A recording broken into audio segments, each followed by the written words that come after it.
Ej, sa e bukur kjo bluza, do ta shesësh te dollapi?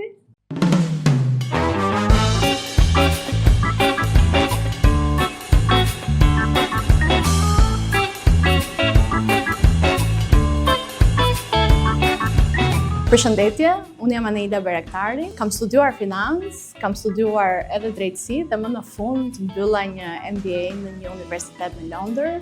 Eksperjenca ime është kryesisht në biznes, pra kam rreth 10 vite që jam e fokusuar në biznes dhe i kam prekur pak a shumë të gjitha fushat. Financë, drejtësi, marketing dhe kam aktualisht 3 biznese që po rriten.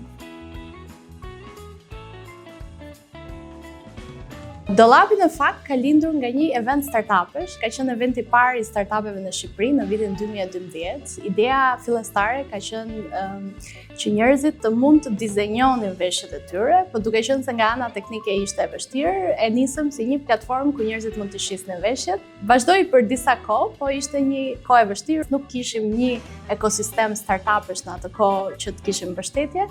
Kështu që e lash ëndrrën të flinte për disa kohë për të rikthyer në vitin e kaluar, ku ne morëm një grant nga Challenge Fund për të zhvilluar dhe për të bërë MVP-n e dollapit, të cilin e kemi lançuar para disa muajsh.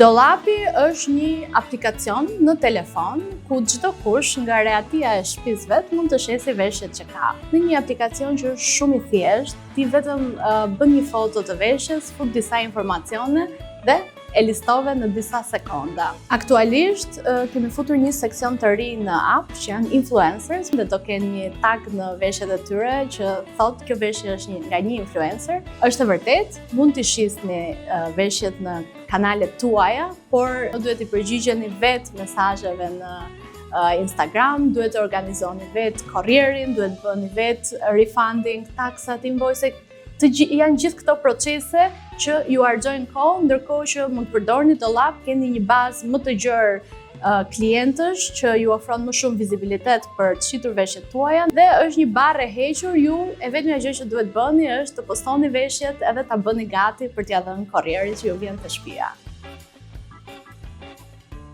Kosova We Are Coming, kemi pasur shumë mesazhe nga audienca jote në Kosovë. Nga viti tjetër e para është Kosova, duke qenë se kemi gjuhë, kulturë të ngjashme, kështu që do jetë më e lehtë për neve që të hapemi edhe në Kosovë, dhe tjetra do jetë Maqedonia, të dyja brenda vitit tjetër.